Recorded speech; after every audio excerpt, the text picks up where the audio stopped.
Hello and welcome to the show. We're back at the Endurodrome destroying some more cars.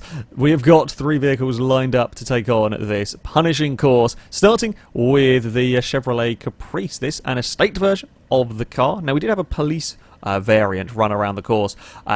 However, this time not only is a bigger car with potentially a not much better engine, but I am going to leave the gearbox standard. It's going to be a crappy automatic.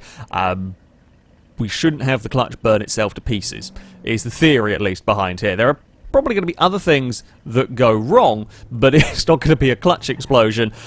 The Caprice does have the all-important Wobblematic suspension. Now, we have seen how useful this can be in cars. These classic American boats can sometimes do pretty damn well with their Wobblematic suspension, or not even necessarily American boats, even cars like the Miramar can survive pretty well because the suspension takes a hell of a battering before it breaks. There is a catch though, of course, as with everything in this sort of series.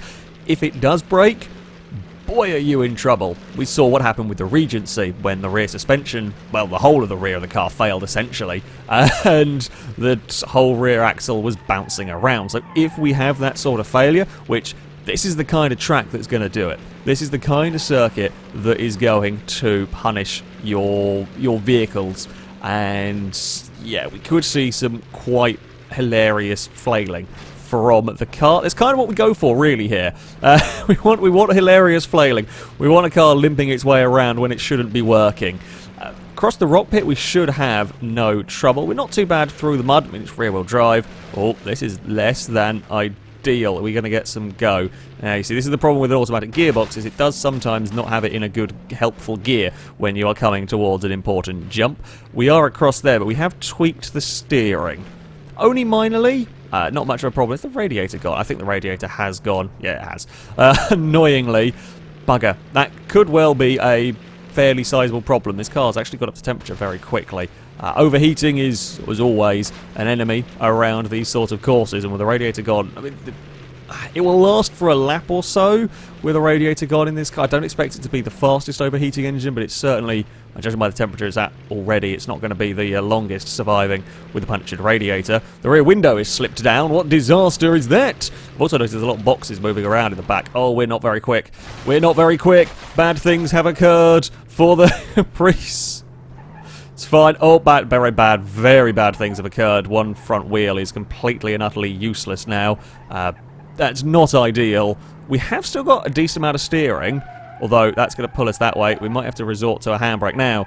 This isn't good. I should say this isn't good for temperature. This might actually be better for the car than you think. It's bad, of course, for controllability.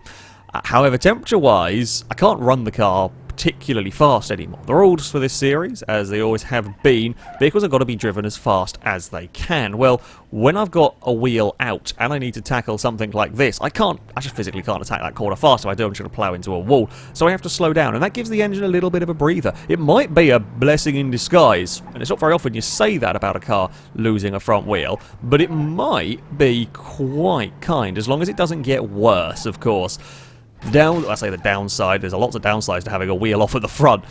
If it suddenly snaps and drags us into a wall, I say snaps, if it suddenly just sort of pings itself one direction, we could find ourselves heading towards a wall with very little hope of control. It's doing a half-decent job of not flailing around too badly. We've lost all but one hubcap has come off of the vehicle. Temperature's still holding steady in the middle at the moment, and it might only be a small leak on the radiator. It might hold it for a while. We have seen that from some cars.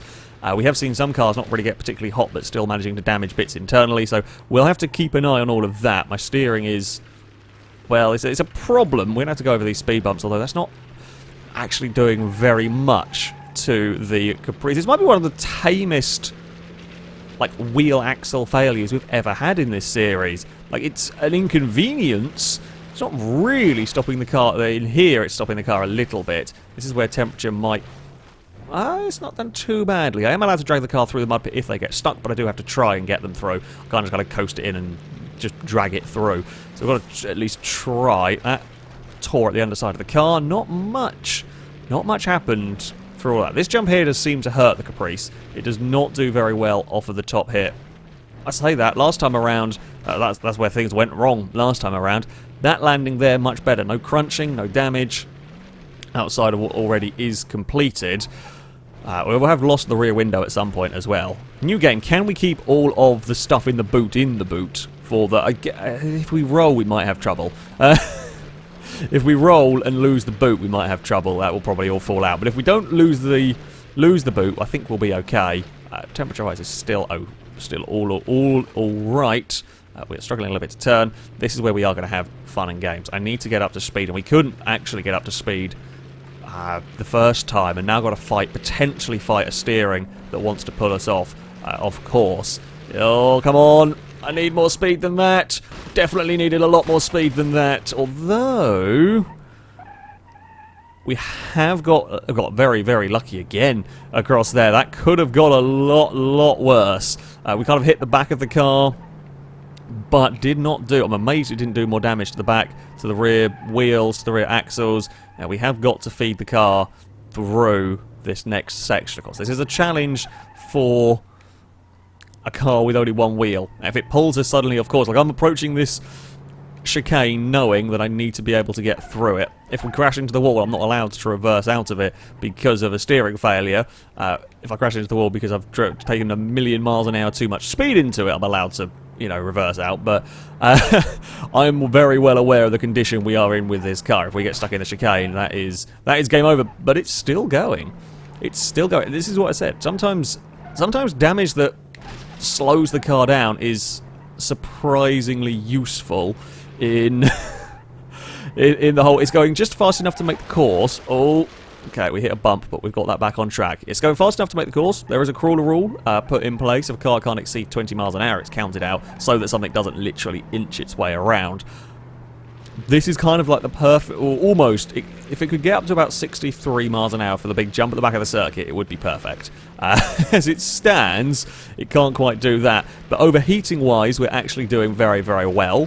The temperature is starting to gradually creep up, but because I can't, I've got to, you know, keep lifting into these corners. I've got to go very slowly. I can't get on the power that much out of the turns for, you know, quite a while we're sorting out with the steering. It's helping the car. This is doing well. It's doing well. Temperature's now starting to get into the orange. We'll have a little bit of time, though. We'll have a little bit of time. And I've got more time than I expected us to have as well. Coolant is now starting to overheat. Yeah, it's starting to be poorly. We might have one more time on the big jump at the back of the circuit. Although it's going to be pushing it. We might not have much speed. It might actually overheat before that. We're across the rocks without too much in the way of issues.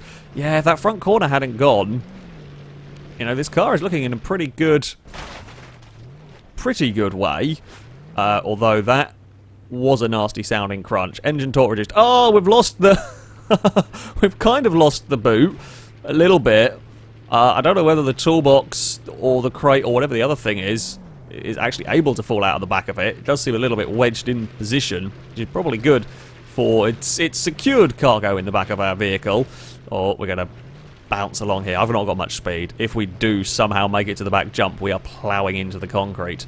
Yeah, well, I mean, we are flat out now, and it's about 30 miles an hour. It's going. I think it's gone. I think the engine is gone. That's it. It couldn't make it all the way to the jump.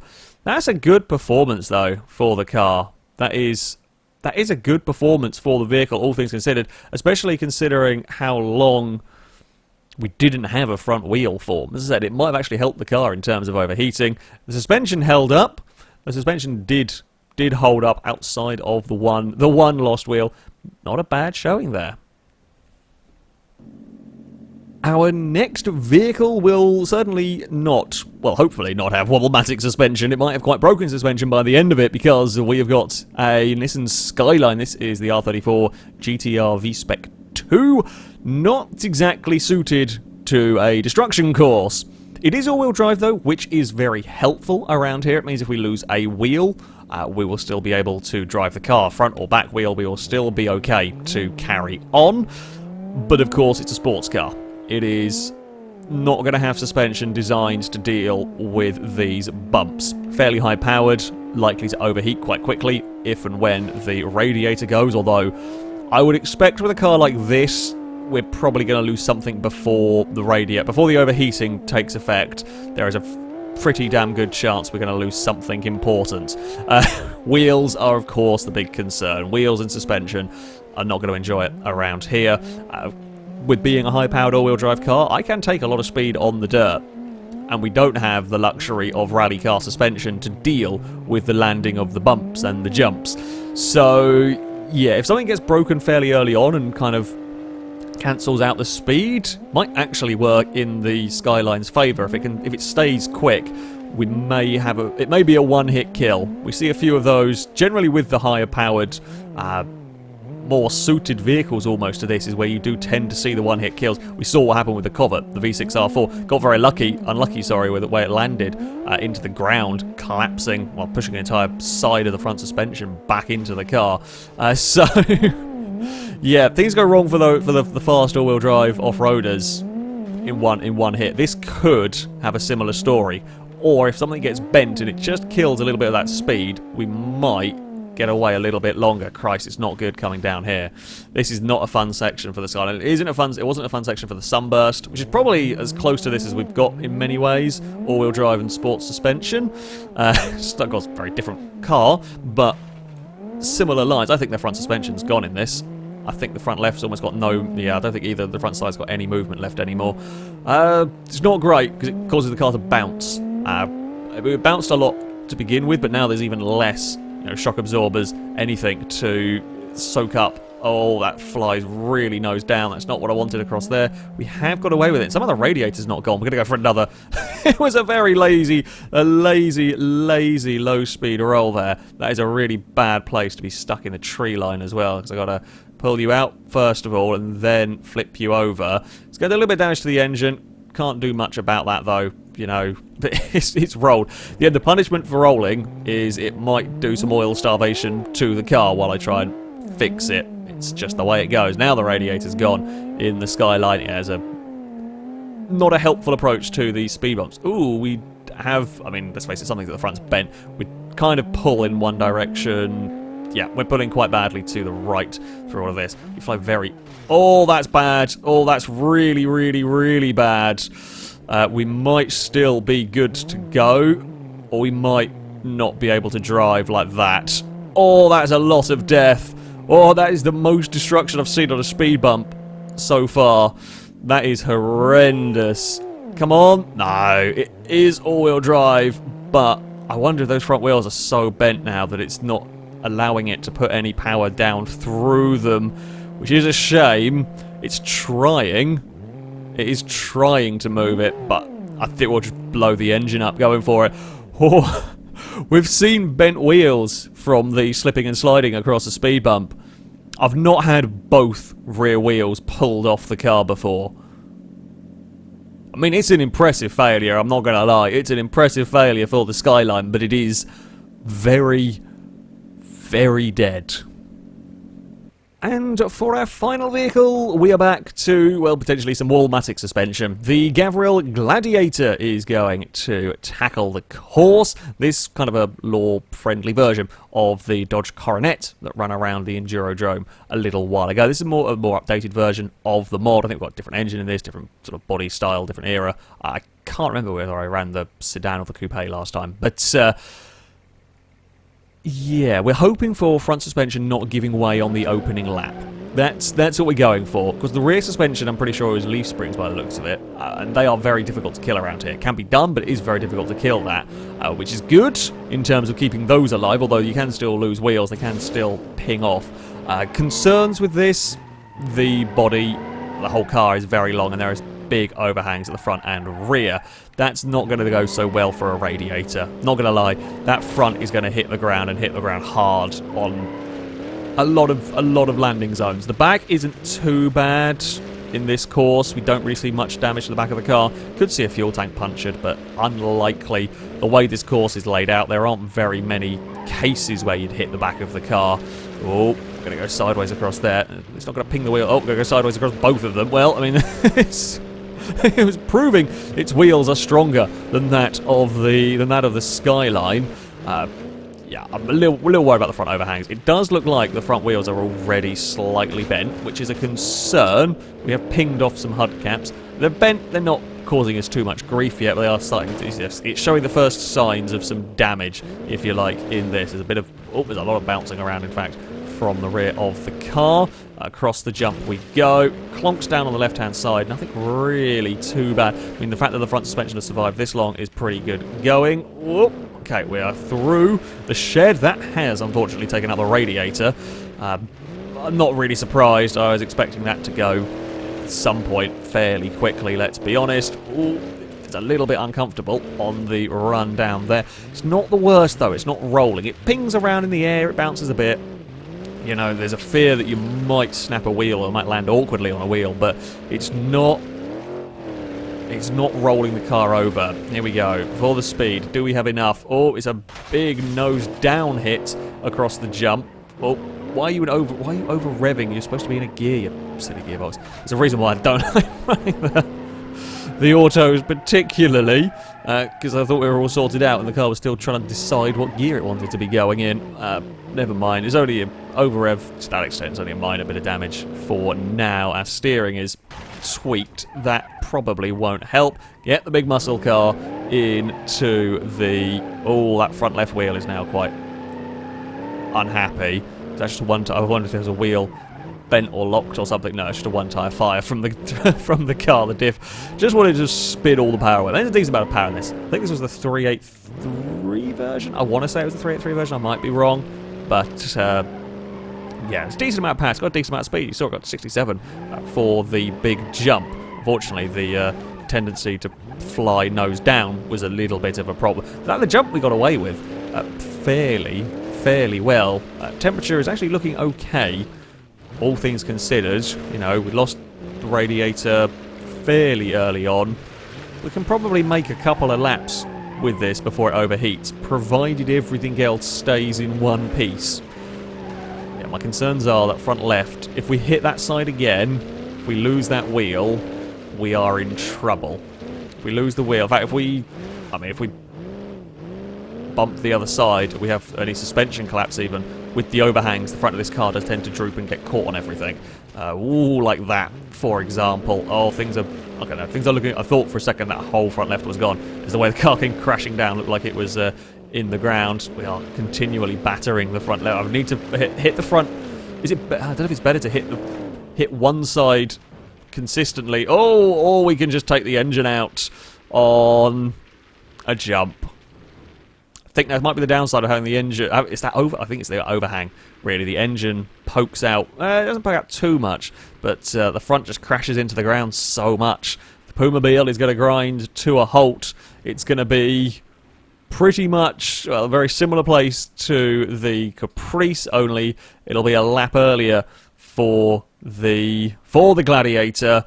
Yeah, damage done to the front left-hand side. It was the engine, though. Exploded pretty much on the landing of a jump. Not so good. Not so good. I say not so good for the car when the Skyline tore off all of its wheels. Engine failure on the landing of a jump is less spectacular. It's less spectacular, but it did survive. It did survive a bit longer. It got further than the Coronet, which is also, you know, something at least. So on to our leaderboard, and the Caprice does fairly well, going to an 18th place, lap 3. It is beaten just by the Grand Marshal. The Delta 88 failed. I mean, the Delta 88, the Pazima, were all just didn't quite roll as far, essentially, as the Caprice. All died on the same little stretch of road, as did the Grand Marshal with its drive shaft. 18th place, yeah, lap 3 is not too bad, considering we lost a wheel very, very early on, although the lack of speed may have helped it from overheating too quickly. We do have to go a little bit further down to find the Gladiator. 41st place for that lap 2 with a big engine failure. It beats the A86, beats the Mustang, beats the Stars, Pazima and so on, but yeah, it's a little bit unlucky. It was doing fairly well. However, I think those long overhangs and the tendency for it to crunch down on the front of the car, eventually leading to a knocked out engine. Did do a fair bit better than the Coronet, though. The suspension didn't actually collapse this time, but the engine took a very heavy hit. Well, the Skyline, yeah, things did not go well. Things did not go particularly nicely for that poor Skyline. It'll go into 54th position. It was unlucky. It got spun on the landing of a jump. It bounced around and, well, sliding sideways across a speed bump at a decent rate of speed isn't great, although other cars have survived it considerably better. Yeah, losing both of the rear wheels is quite unfortunate. I think perhaps also the way the front wheels were bent out was stopping it from driving forward as a, well, front-wheel drive car, essentially. But that is going to be it for this episode. As ever, I shall link all the mods used in the description so you can download them and have a go with them yourself. But thank you very much for watching, and until next time, a goodbye.